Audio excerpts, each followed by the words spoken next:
and FanDuel were only active for about 12 days. Newswire.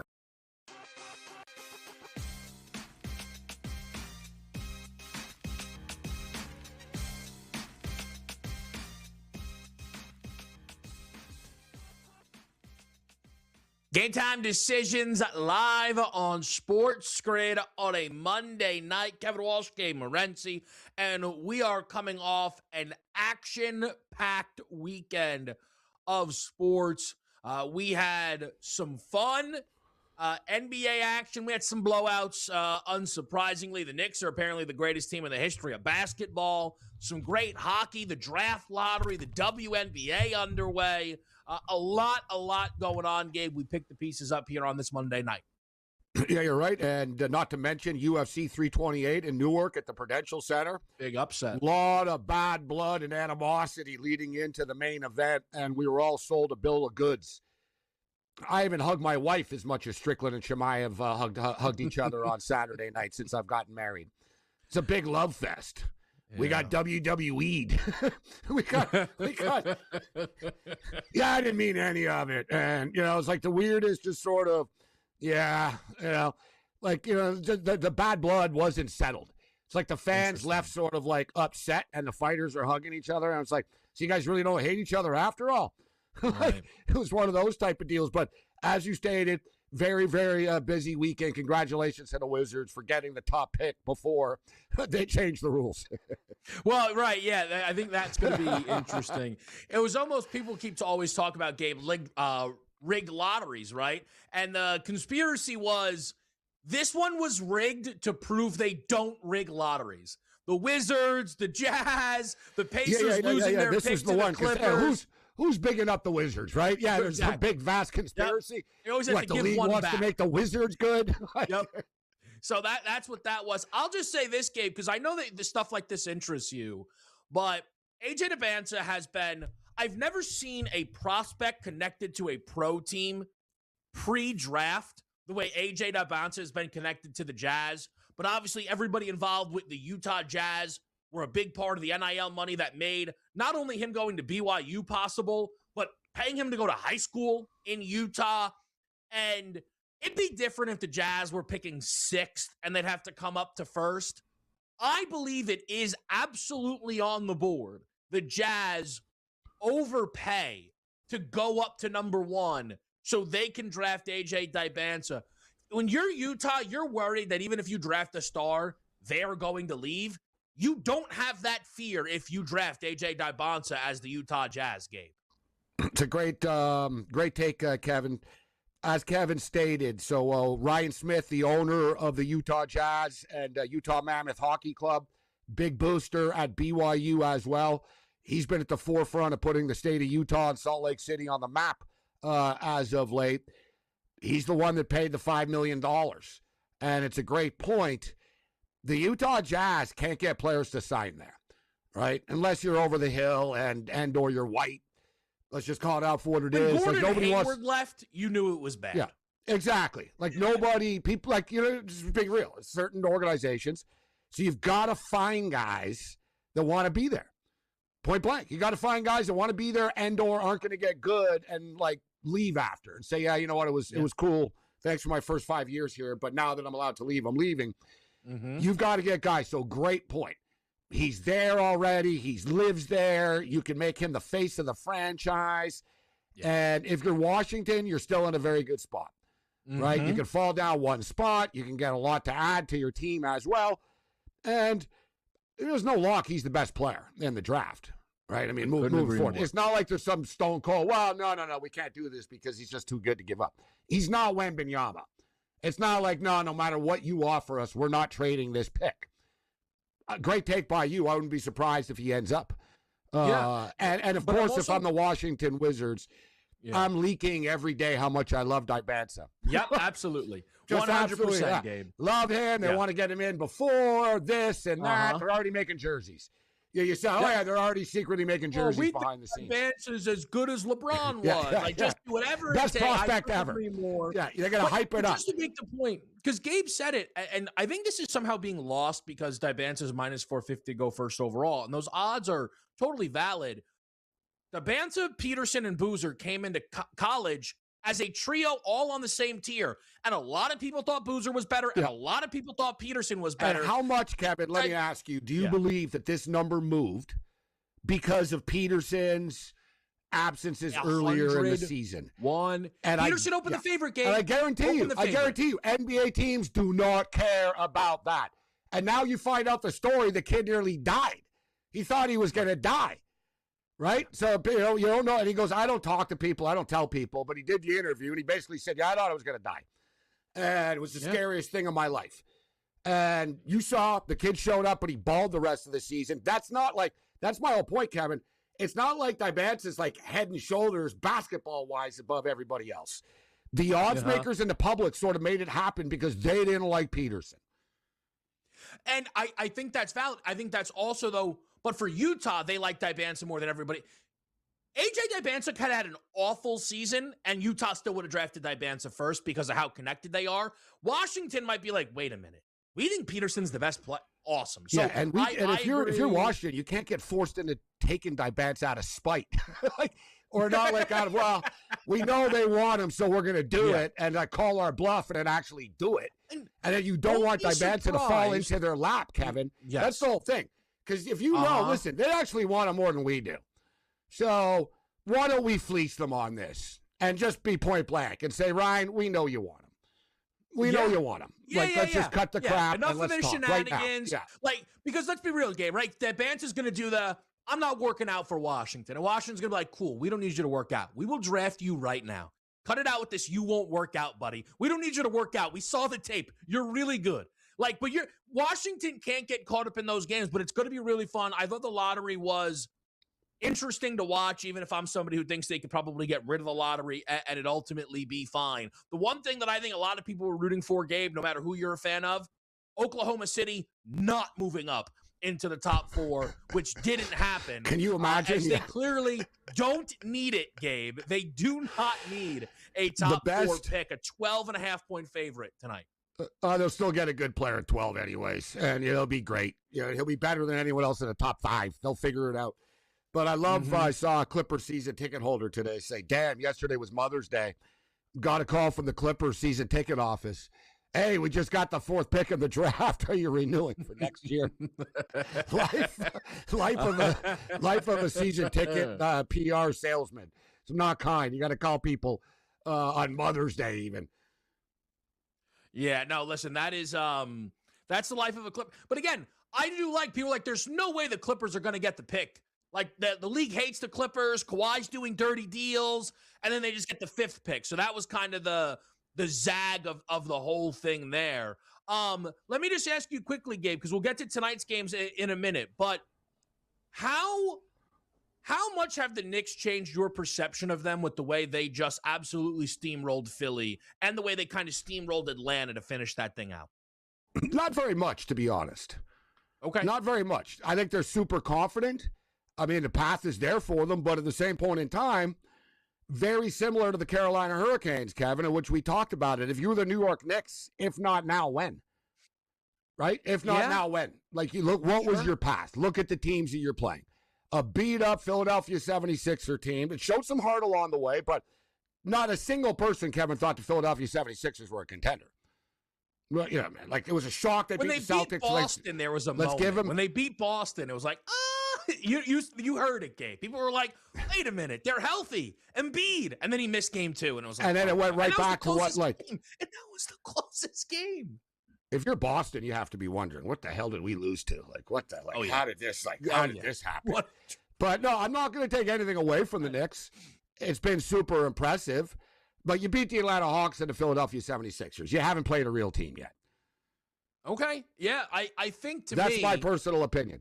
And I'm not sure how much of a real team you're going to get in the Cavaliers or Pistons after. Well, we can't do so there are only 2 real teams, the Thunder and the Spurs, and everyone else is fake.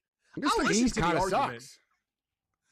Well, see, this is what happens, man. The Raptors get bounced in round 1, and now the whole East is bad. No, we can't do that. Well, I never thought the Raptors would win the championship either. Is the East that good, Kevin? Yeah. The Pistons are a 1 seed. How good are the Pistons? Well, we'll find out what you think about your Cavaliers tonight. You know who I'm taking tonight? Pistons. Not Detroit.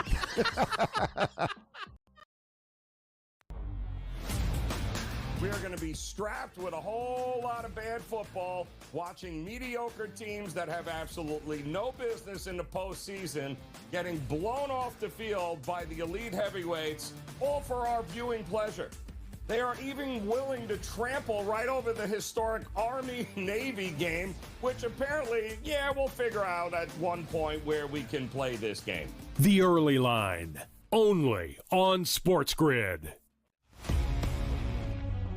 I don't blame David Stearns at all for looking at the team and saying, hey, look, with this high payroll and with all the players we have, Donnie, they have not won anything. They did not even get in the postseason last year. So they're like, all right, let's break it up and try something new.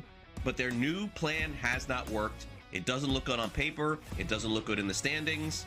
Even if the Mets were to play okay the rest of the season, I think their season is a wrap. Pro Baseball Today, only on SportsGrid.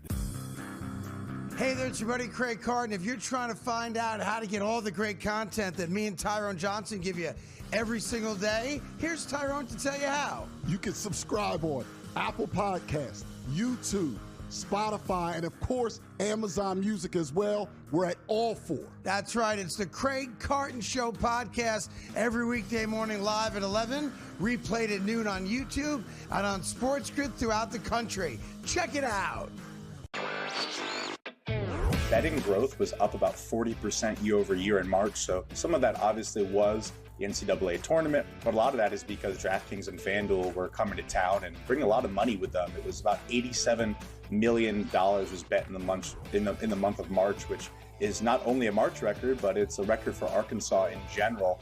And it was really interesting to note too, DraftKings and FanDuel were only active for about 12 days. Newswire, only on SportsGrid.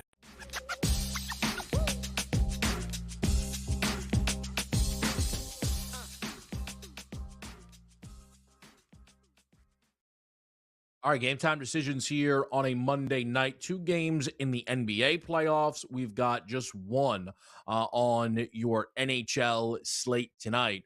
And Gabe was talking a little bit during our commercial break just about postseason dominance overall and who's really been the most impressive, I feel, between the two sports games.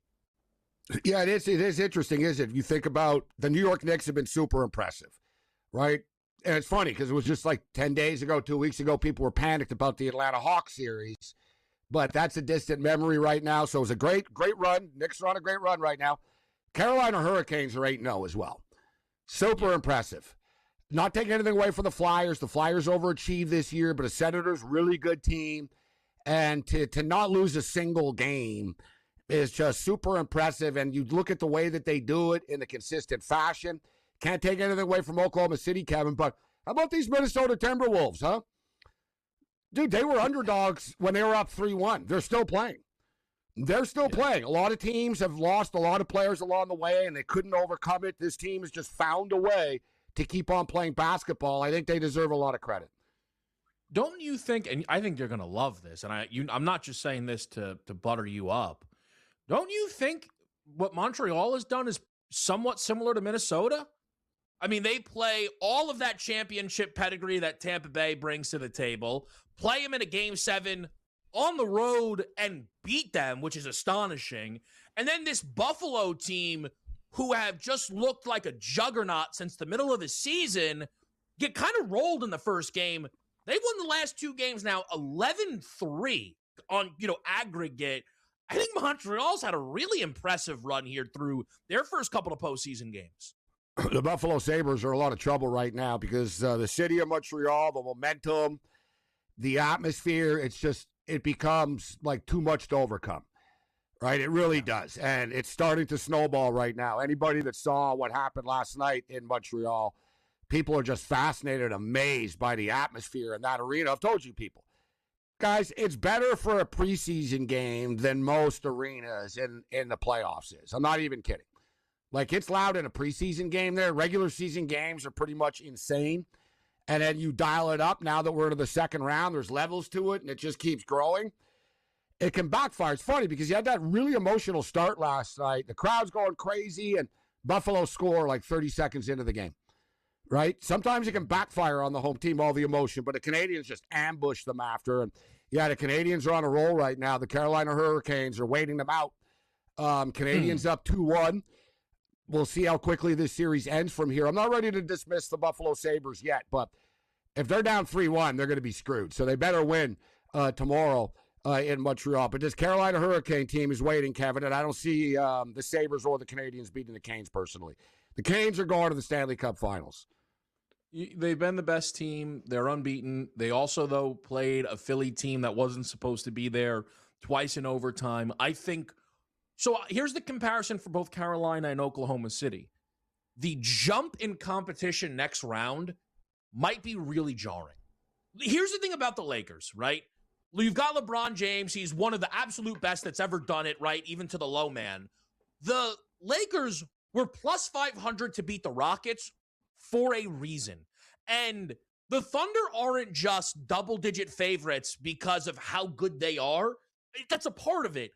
When you watch these Laker games, they're literally winning in the third quarter. You're holding plus 10.5, and you're like, gosh almighty, this is going to be tough. And you don't cover, and you're not even surprised. And every Oklahoma City game is the same, Kevin.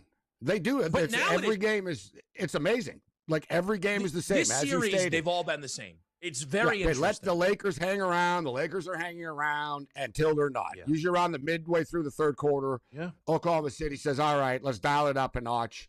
And next thing you know, you're down by 7. You're down by 10. You're down by 14. Mm-hmm. It's just sort of, it happens in little increments along the way. And that's why, so my favorite bet in this game, we talk about this occasionally, there are spots where you feel real stupid if you're wrong, and that's how I will feel, because if you told me that the total between Lakers Thunder was 10 points higher, you'd be able to easily make that case, and yet I'm on under 214.5. Sometimes you just get a feel, and you have to go with it, and I have a feeling that the Lakers tonight will treat this like a Game 7. I think they will throw every single thing they have into this basketball game, and Game 7s are always very low scoring. I think this is their only chance. If they win this game, and I'm not saying they will, but if they did, I think they will get massacred in a Game 5. I just think that this is one final stand, if you will, Gabe, for LA. And that tells me it's an under. I'm reading it differently in the sense, now I didn't play the total of the game, but if the Lakers are going to cover, I think the game goes over. Like if the Lakers are going to cover. I think if the game goes under, Kevin, and I'm kind of seeing it with the glass half empty as opposed to the Lakers tonight. If you're if you're LeBron James or you're JJ Redick, do you even really want to go back to Oklahoma City? For what? Like for what? Like, what's the point? Like, I don't want to be callous about it, but I'm being real. I think the Lakers will show up. It'll be the same thing. First quarter, it'll be 29-27 or whatever after a quarter. Yeah. It'll be close. And eventually, Oklahoma City are going to beat them down. I think by the end of it, the Lakers players are going to be on the bench.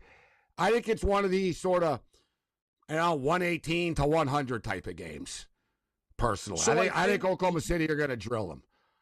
So to be clear, the way I laid it out is the main way I think the game goes, with just like the Lakers throw the kitchen sink. I do think the other side, Gabe, is this is the hammer nail game, and the Thunder are up 20 at the end of the first quarter, 35-15. And the Thunder have shown a killer instinct in the past, as we've seen, right? You've seen it. Yep. They do show a killer instinct. They don't. They like the rest. Yeah. If the Lakers score 80 tonight, I'm not going to tell you I'm stunned. Like they shot the lights out yesterday or 2 days ago. The lights out and only got to 108. So if LA gets to 90, now here's the thing, and Gabe and I have talked a lot about this. They get to 90, guess what? 125 at OKC, I lose by the hook. And would I be surprised if they scored 125 in 2 straight? I don't think they get quite that high. Listen, I'm hoping I got over 113.5. Dude, they went all the way down to 109.5 the other night. I was like, you got to be kidding me. Really?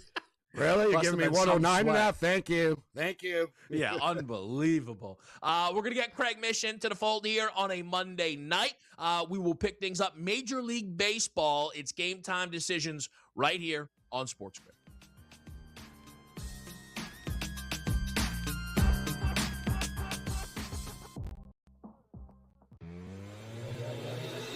can't alienate your fan base. That's the problem. You know, you got to show your fan base that you're still trying to win, and you want to sell tickets in the summertime. You don't want to go into mid-May and say, all right, we're 15 games out, but it's still only early May. No, fans will stay away. So you don't have the luxury anymore of just waiting. So someone's got to get fired. One of these teams is going to fire someone by the end of the month. In-game live, only on SportsGrid. I thought the Jets would have pulled the Ty Simpson move. I was desperately worried that was what they were going to do. But instead, they ended up getting it right with Bailey. And so did, by the way, the prediction markets, because we saw all that money come in for Bailey. It's kind of funny because all it is, and then you forget. Who did Arizona go with? I mean, Arizona went with a running back. The Early Line, only on SportsGrid. We're seeing, as sports betting is continuing to rise, that some of the potential issues around it are rising too, and these companies are having to deal with that. You have several lawmakers have introduced bills across states in Congress to potentially curb some of the problematic activity. In some cases, like in Ohio, we talked about last week, to potentially end online sports betting. Newswire, only on SportsGrid.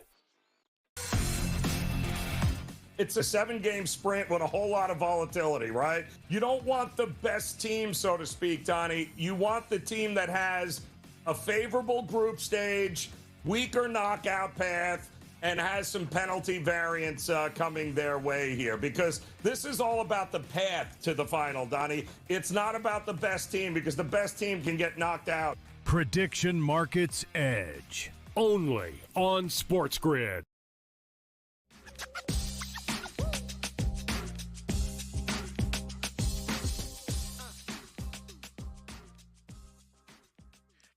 Game Time Decisions on SportsGrid. We're now joined by Craig Mish, of course, host right here on the grid with Newswire on Weekends with Pro Baseball today. And Craig, we're another weekend into this Major League Baseball season, and the standings continue to shift. One thing we talked about last week, the big news out of Detroit with the Tariq Skubal injury. I saw somewhat recently his agent, Scott Boras, well known, said that Skubal could have a short rehab stint. When I saw that comment, see, the thing is that you probably know a lot of these people, so I'm interested to know kind of what my takeaway is from my conversation with you. Maybe he wants to get Skubal back sooner than later, so he could be traded at the deadline, at least open up if Detroit isn't all that good. Or do you think it's just agent speak? My client's never been healthier, actually. I tend to think it's the latter. It makes a lot of sense for July during that time period when Skubal, when they have the All-Star game and minor league baseball still going, for him to get fired up at that point and then come back right after the break. I think that that's the most realistic. The other thing too, Kevin, is that Scott Boras does drive the bus for Tariq Skubal's future, but his present is currently being driven by the Detroit Tigers. So make no mistake about it, the Tigers will try to do the right thing by him, but they're also going to try and fight for this season. I don't think there's any doubt the Tigers are built to win right now. I don't think Skubal goes back there. And so if they think that they have a shot for the postseason, I think he stays. But Kevin, to your point, there's still going to be 3 or 4 weeks. We'll have a chance to prove himself before that trade deadline. And my guess is if they're out of it, then they would end up moving him and not make the same mistake that the Angels did with Ohtani. Speaking of trades, Craig, there was a deal over the weekend between the Guardians and the Giants, which struck me as unique, with Patrick Bailey being dealt basically for a 2026 draft pick. What did you take that signal or that deal as? They have a couple of young catchers, Rodriguez in particular, who is important for them. I think that they want to see. Beyond that, I don't cover them every day, so it's really hard for me to interpret. What I read online and just sort of reading what the writers are saying is basically that was it, is they just like their younger guys better. They're pre-arbitration, so they get to play. Bailey eventually will be closer to arbitration than some of those other players, Kevin. And at the same time, I think we have to just be honest with the way that the Giants season is going and look at it and say, this could be very similar to a Mets situation where in a month from now they could start trading players. I did see some of the reports this weekend about they want to unload contracts and things of that nature. I'm not going to discount that reporting, but what else would you be thinking right now if you're the Giants? Right. Of course you're looking to unload if you're 10 games under and chasing everybody in the division. Look, Buster Posey, I thought at the time was a great move to hire Buster Posey, but now we're also seeing that it takes more than just being a great baseball player than to run a baseball organization. And I think that it's been rocky. I think that's fair to say. I don't think this is on a manager, by the way. I just think it's the kind of deal where Posey's looking at it from when he was winning World Series and thinking, oh, all I just need is another Romo and another Bumgarner and another Brendan Bell. I mean, it's not that easy to come by. And for whatever reason, Kevin, we've seen players dismiss the Bay Area. I mean, it just keeps happening with Yamamoto and Judge and Correa. Yeah. Maybe they dodged the bullet with Correa. Okay, fine. Even with Giancarlo Stanton back in 2017, he didn't want to go to San Francisco either. That's a bigger issue, I think, that they have to get figured out. Yeah, that's interesting. You mentioned the Mets there, and we had a stretch where I asked you about the Mets every single day. Yeah. And I feel like I haven't, I don't know, like a week or so. They, I feel, have now just settled in to their normal is they are one of the very worst teams in Major League Baseball. Yeah. And we don't even ask about, we were at a point where I was scared to ask you about Mendoza, being like, oh, what, did I miss the news? Like, he's going to get fired any second now. Right. I feel like nobody even cares anymore, Craig. And poor Mendoza's probably going to lose his job sometime this summer, too, because this is just the nature of the game. He's very well liked there. No one seems to think it's his fault, but the owner is going to take the reins would be my prediction at some point here. You know, like this has been an epically, I don't even think that's a word, disappointing season for them. If the Mets play 500 ball the rest of the year, Kevin, which is a stretch, they still lose 90 games. So it's going to have to be a reset. I'll say it before. I said it before. I'll say it again. I understood what the Mets were trying to do. They didn't win anything with Nimmo, Alonso, and Edwin Diaz. They won nothing. They never made the postseason, or even when they did, they were out early, okay? Nothing was accomplished. So I get it. But the plan after that ends up being a disaster. And that is really where the issue lies, is that I understood the motive, but the execution after was a failure. I think you're spot on. And I will say, I just can't believe how bad they are. I actually thought they would be quite good. Is what it is. Craig, great as always. We'll be right back here on SportsGrid.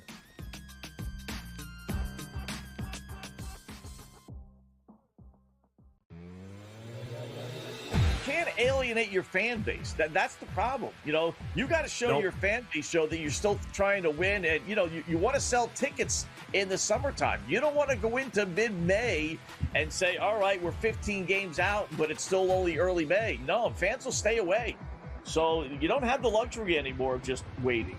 So someone's got to get fired. One of these teams is going to fire someone by the end of the month. In-game live, only on SportsGrid. I thought the Jets would have pulled the Ty Simpson move. I was desperately worried that was what they were going to do. But instead, they ended up getting it right with Bailey. And so did, by the way, the prediction markets, because we saw all that money come in for Bailey. It's kind of funny because all it is, and then you forget. Who did Arizona go with? I mean, Arizona went with a running back.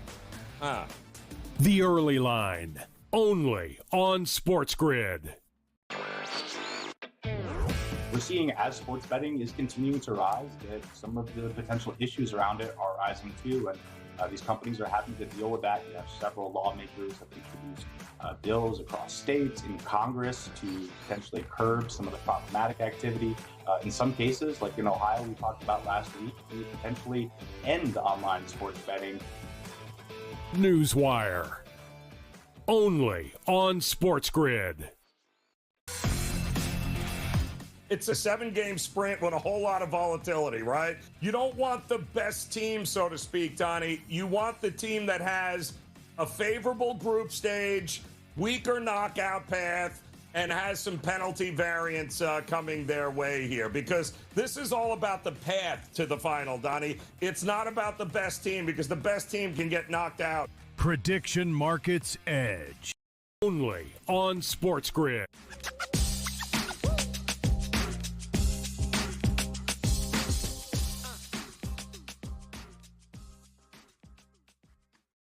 All right. I got to tell you, man, the hockey reference pages never disappoint. I dropped the Gordie Howe reference on the way out. Kevin actually looked it up. He's like, damn, this guy. Put it in perspective, makes LeBron look young. Mr. Gordie Howe. Can you imagine? Gordie Howe made his NHL debut in 1946. He played his last game in 1980. It's pretty hardcore. A long time, man. It is a long time. 46. That is someone who loves the game. He's like, oh, when you on, it was black and white. He's like, no, I was on. There was no TV when I played. Yeah, I saw it all. So shout out. That's what my grandfather in the early 40s. Yeah. Someone got hit over the head with a stick once. I was watching my grandfather. The announcer goes, in the old days, players respected each other. My grandfather goes, no, we didn't. He goes, we used to hit each other over the head with sticks all the time. He goes, the game weren't on TV. No one saw. Here's what I will say. No one has ever earned the nickname more than Gordie Howe earned Mr. Hockey. Yeah, he's like, Mr. if Hockey. you play that long, it's like, yep, you're Mr. Hockey. Let's just let's leave it at Pretty that. impressive, though. So At 52 years old, he played 80 games. Can you imagine? He played 80 games. He played every game. He had 15 assists, 26 goals. 15 goals, 26 assists as a 52-year-old. Points. It's not half bad. It's not. I guess. Pretty wild. I don't see, and now I'm going to go down a real rabbit hole. But would Gretzky still have all these records if Howe didn't spend 6 years playing in the WHA with his kids? Well, those didn't count. Those don't carry over. That's what I'm saying. That's what I'm saying, Gabe. If he spent those seasons in the NHL instead, now I'm down a real rabbit hole here. It's amazing his consistency. I've been looking at his career. Never really a 50-goal scorer like Gordie Howe. He was just super consistent constantly. Built like a tree, too. Man, that's why he was in such great shape. If you look pictures of him, even in his 50s, he looked like he could rip a tree out of the ground. Gordie Howe has played the second. Kevin.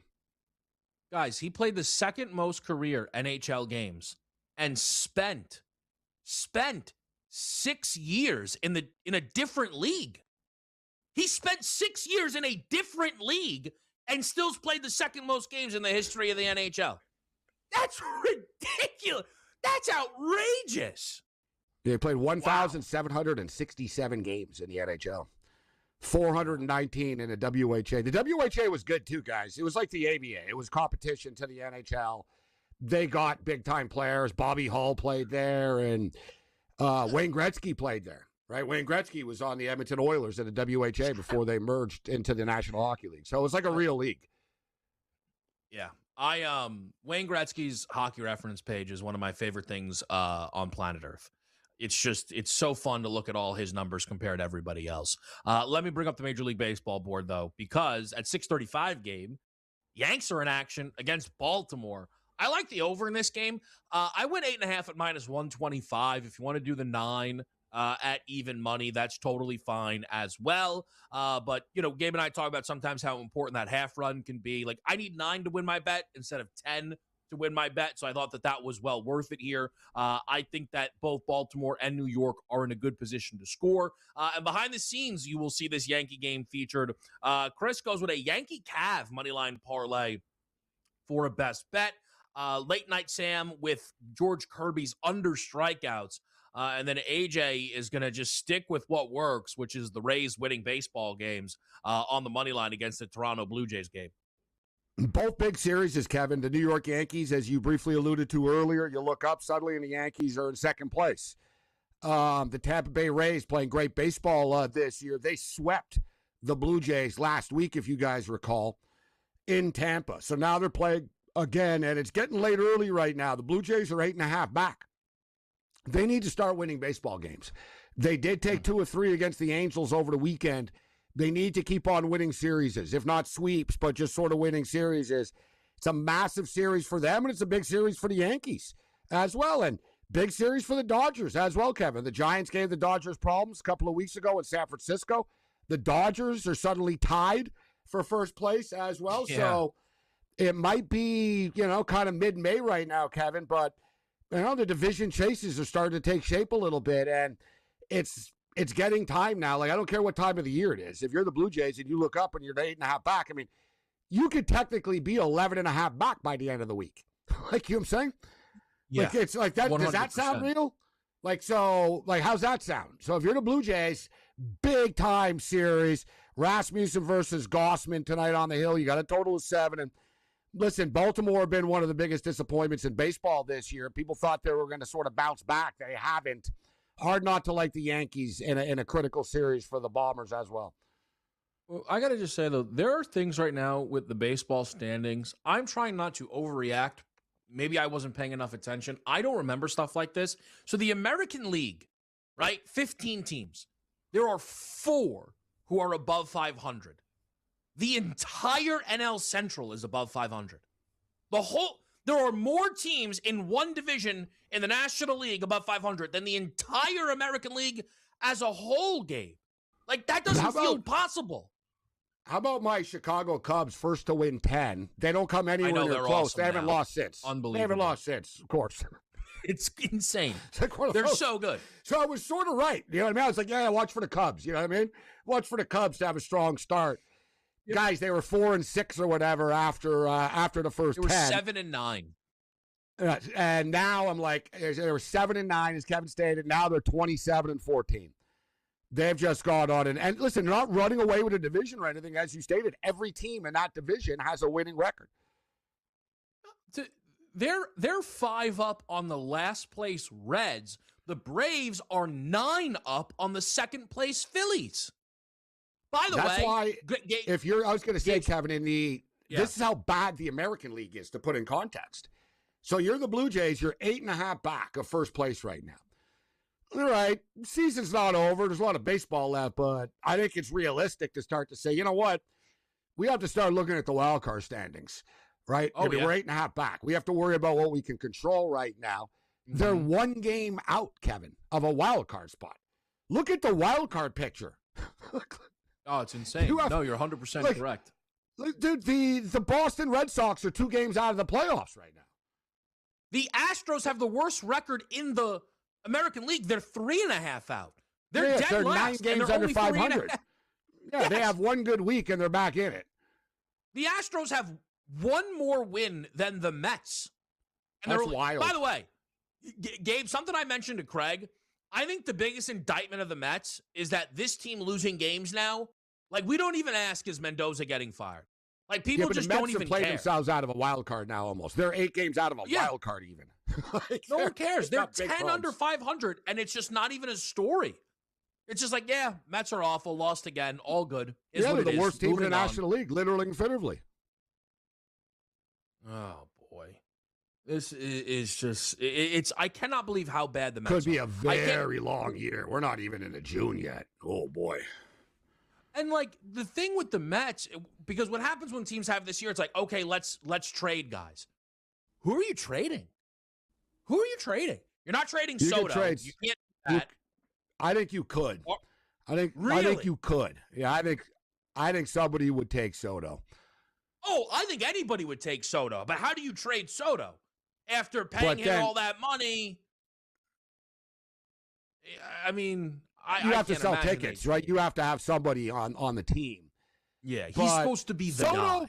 Put it this way, Kevin, and I think you'll agree. Soto barely cares as it is when you're good. So how do you think he's going to feel now for the next couple of years like this? Yeah. Do you think, this is the problem, and this is something that we talked about, like, Juan, I don't want to act like Juan Soto is when I say loser, I mean like a doesn't care about winning guy, but I don't know if Juan Soto is going to have a down season and be like, I can't be here. He might. He also might just be like, but he's also not that guy that's going to come into the clubhouse and start flipping out about how we need to be better either. You know no, I don't think so. He's going to go home. He's going to show up. He's going to do his thing, and he won't play. He won't play better or worse. That's what makes who he is. Kind of, he'll do his thing. Exactly. Freddie Peralta, they mentioned behind the scenes. That would be a big name to be on the market, no doubt. We'll talk more games after the break.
All right, here on a Monday night, Kevin Walsh, Gabriel Morency. We are rolling through some of tonight's slate. We talked a little baseball. We've talked a little NBA. Still more to get to on that side. We got an NHL game. But I did want to ask Gabe, how much do you care? Are you interested in the NFL schedule rollout?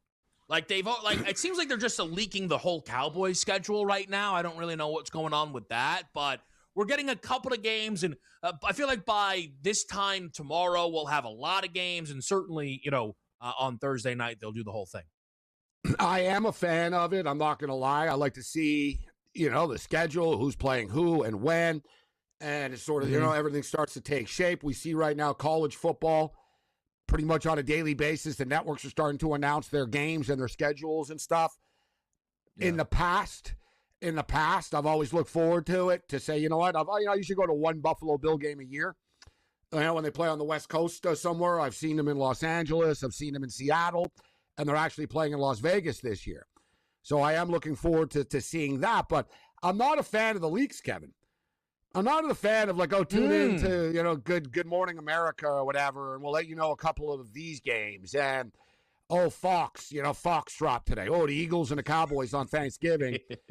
It's like, no, just give me the whole schedule at least at once. It's almost to me, it's like the NCAA bracket. I don't want it to get leaked, you know what I mean, game by game the day before.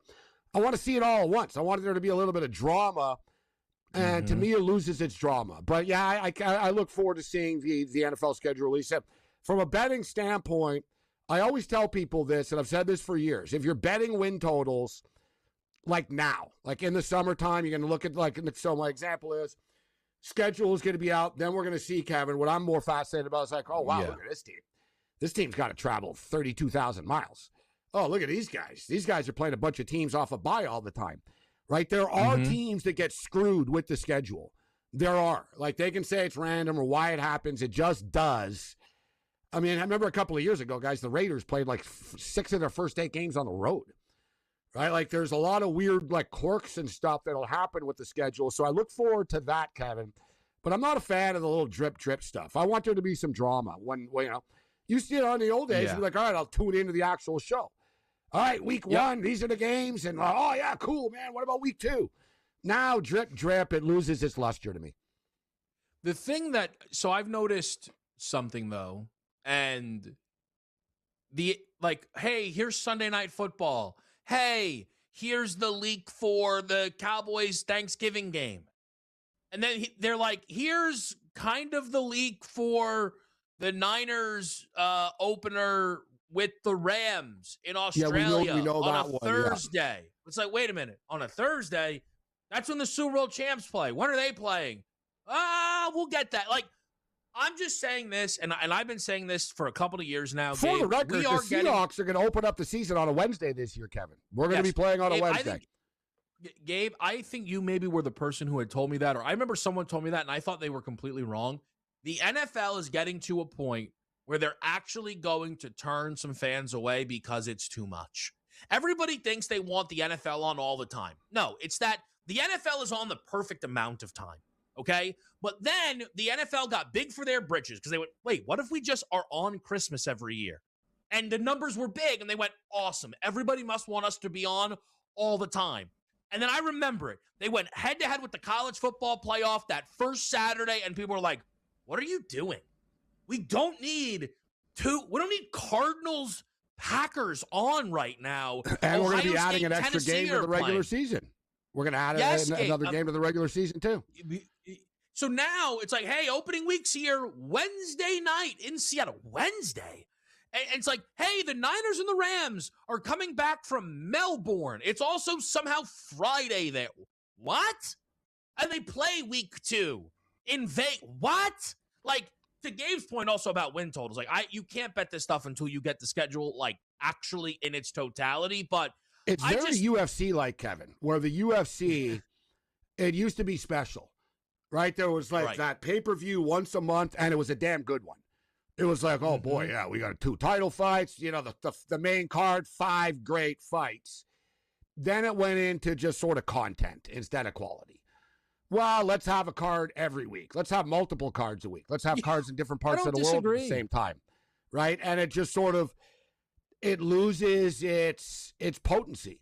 And listen, I'm not, the NFL is different than the CFL, but as a lifelong fan of the CFL season is 20 weeks and 18 games. It's too long, as it is. It's too long. I'm telling you. So now, Kevin, it used to be like, man, we're 2-4. We're in a lot of trouble in a 16-game season. You know what I mean? Be like, yeah, we're 2-4. We really need to start winning games. With 18 games, Kevin, you'd be like, yeah, we're 2-4, whatever. I mean, don't worry about it. We still have 14 more games, guys. It'll be like, it's going to be ridiculous. Like, and also, teams are going to have divisions wrapped up super fast sometimes, Kevin. Super fast. So you're going to be like, oh, yeah, by the way, the Chiefs have already locked it up and their players. You like fantasy football? What are you going to make it now? Week 12? No one's going to play for the last couple of weeks. Like, you're opening up a Pandora's box on a lot of bad things. Yeah. Like, week 18 you want a starting quarterback bad. to last that long? You don't think he's going to get hurt? People are like, oh, we need multiple buys. But this is the other thing, though, that I don't know how the NFL doesn't understand this. Like, Major League Baseball has 162 games, and the unfortunate truth is most of them don't matter, right? Like, Gabe will watch 162 Dodger games. He'll watch, outside when the Dodgers play the Yankees, a couple of Yankee games. And Gabe watches I'm not, obviously, Gabe knows I'm not saying Gabe doesn't watch sports. It's true. But my point is, I even watched, there's so many games. I only watch really 2 teams, to be honest with you. So I see 4 teams a night, kind of. Right? The Blue Jays are on nationally, so I get every Blue Jay game. And I watch every Dodger game late night. Right? But so Gabe's seen every Eagle game the last 5 years. Because there's only 17 of them, right? Like, he's seen every Tampa Bay Buck game for a decade. But now it's like, I don't know, there's 100 games. I missed it. Did Baker go over his passing touchdown number? I don't know. It's too much. I don't get it. They want, it's always, can we get another month out of this? Right? Now they're going to have the Super Bowl basically in the 3rd week of February. So they're going to get February out of it now, basically, essentially. Yeah. They were like, we're leaving a month worth of revenue on the table. That's the way they saw it. Well, and I'll just tell you this, and the NBA, as they're trying to figure out what to do, I'm sorry, they need to pick their head. NCAA tournament, 76 teams, college football, they're going to go to 24 now. We never even Yeah, we never even talked about the NCAA tournament expansion, but that's a whole nother thing. We'll get all your picks on the way out of here. Game Time Decisions.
All right, guys, Monday night here on SportsGrid, and we've got ourselves, we haven't really, and I know you're going to bet it, so you're going to go through it, Gabe, but we haven't talked about the specifics of Game 4 Cavs-Pistons tonight just yet.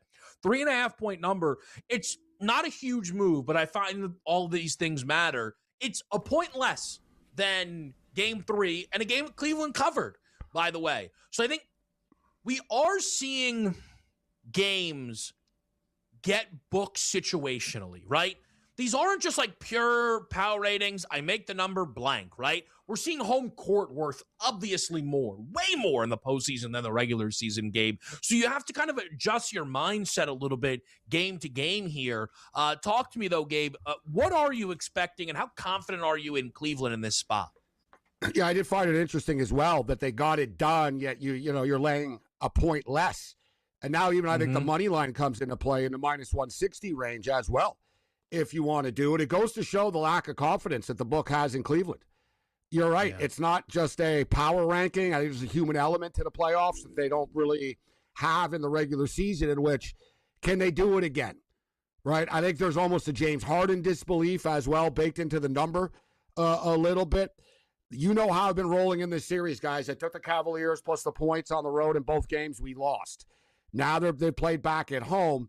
There's a pattern here with the Cavs, guys. I mean, let's be real. They're 0-5 on the road in the playoffs, and they're 5-0 at home in the playoffs. So I'm not going to get in front of this. I mean, the math doesn't add up for them because they don't have home court in this series. I like what Harden said after the game when he was interviewed, despite all the chatter, and he just shut it down. He goes, what chatter, right? Just because people are talking online doesn't get to these guys, right? And I like that, he finally didn't get his rebound prop to the over, but he got there. I'm going back to the window, Kevin, with the Cavs tonight. I think they play better, actually, tonight. I think they'll play better. They didn't play great the other night, right? They were up, they were down, they were sort of all around, and then they ended up closing strong, but I think they got a little bit more confidence back. They are a very good home team. I mean, they're 5-0 straight up on their home court. I think the total's a little light here tonight at 213. We got there in the last game. I think we can get there again here tonight. Oklahoma City, we're going to lay the points with the Thunder. I think it's going to be a blowout. I think Oklahoma City are going to put the finishing touches on this. I don't think the Lakers really even want to go back to Oklahoma City.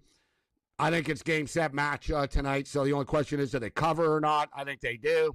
And then the team total, they've got over in 3 of the 4 games, and they've got over in 6 of the 7 times they played this year, this number. So I'm going to continue to ride this.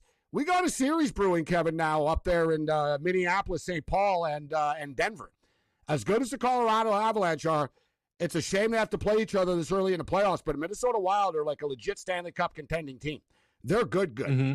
It's their unfortunateness that they have to play Colorado, but they can play with them. I'm going to go back to the window again with the Wild tonight, Kevin, at plus 122. And Dodgers bats are due to wake up. Big series against the Giants. We're not going to lay the price. We'll play the run line plus 110. I will. My biggest takeaway from the Dodger game is Roki Sasaki's still pitching. I don't know why. I feel like I have not seen him on the card. And here's why. He won 6 in his last start. Here's why, Gabe. Every single game in April was on the weekend. So none of our shows here nightly, we were breaking down Sasaki's start. So I was like, man, I haven't seen him in a long time. He's never faced San Francisco before, for the record. So they've never seen him before. Good. It's good for him to then face them. I think, Gabe, you would agree, at home to start, because it is a real rivalry. So for Sasaki to go to like San Fran in the Bay, I wonder if it could, be a little much. But I don't mind your look there at all on the Dodgers. This team is get a little woken up maybe after the Braves kind of punked is too strong, but they beat them up pretty good in that series ultimately against Atlanta. My look on the Cavs Pistons is almost a parody. It's 2 guys that I keep going, well, eventually they're going to play well. It's a combined prop of Mobley and Duran to score 28.5. They combined have to get to 29. Just a couple of guys who have not helped me out, I feel, all playoffs, Gabe. I feel like going back to Mitchell tonight, the 26.5. Here's what I'm worried about, and you kind of alluded to it. I am a little worried the Cavs get red hot from 3 and this game's a blowout. Like a 20-point. Yeah, and then it's not Mitchell, because that's Merrill and Wade and guys, and Strus hitting 3s. For like 4.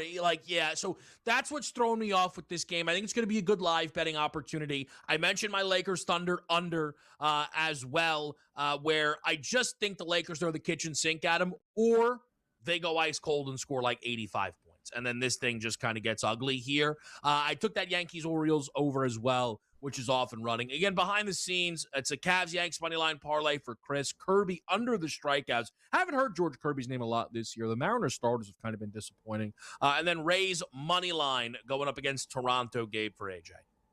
They're another team similar to the Blue Jays who actually played each other last year, underachieving so far, but still in the mix right now. A lot of baseball left in that average American League. We'll be back at it tomorrow right here on Game Time Decisions.